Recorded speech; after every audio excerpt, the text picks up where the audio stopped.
Superior, Wisconsin is a small city of 26,000 tucked up against the border of Minnesota. FBI statistics show in a 4-year period, Superior had 1 murder and 49 reported robberies. But during that same time period, police felt the need to use a military mine-resistant vehicle designed to protect soldiers in war zones. The kids loved climbing in it, and people were interested by it. But then there were also probably a smaller group of people who did express that they didn't think that the city police should have a piece of military equipment, something that's meant for kind of a theater of war or war operations. Every year, the Department of Defense transfers excess military equipment to police agencies across the country. Since September of 2014, the federal government has sent 55 mine-resistant vehicles to police in Tennessee, 42 in Texas, and North Carolina, Florida, and Alabama, all getting at least 2 dozen.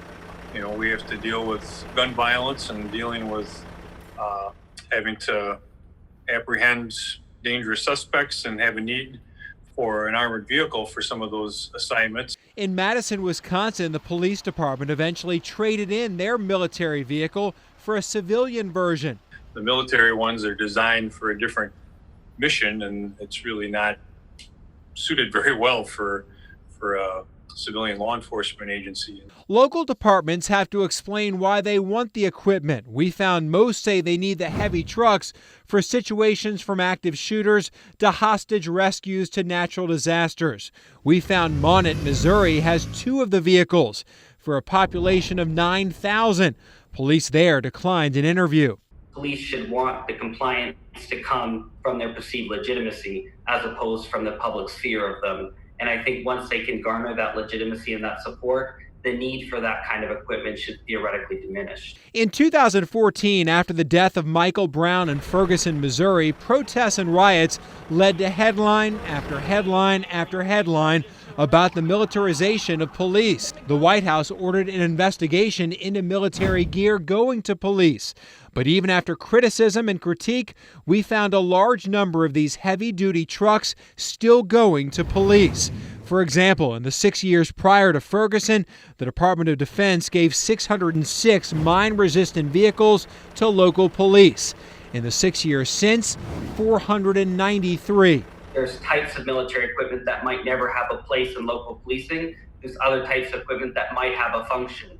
But above all else, we have to consider very carefully about how we deploy the equipment and why we use it. What about the safety of the police officers here? When you go to a scene, you may not know how serious the incident will or will not get there. And people who say they need to go there in riot gear or with these protection to protect themselves. And that's an absolutely fair concern on part of police. I think that they too have a right to their own safety and well-being, and oftentimes it's the equipment that allows them to ensure that can take place. Our analysis also found lots of other gear going to departments, from heavy coats to boats and plenty of guns. More than 6,000 rifles since September 2014.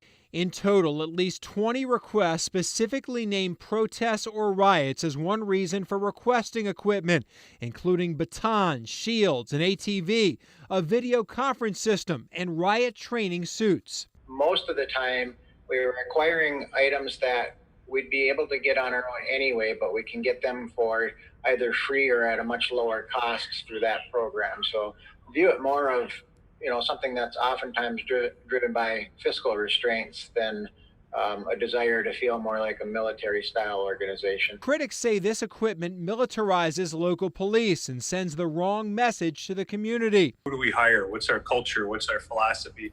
How do we interact with the public? How do we treat people?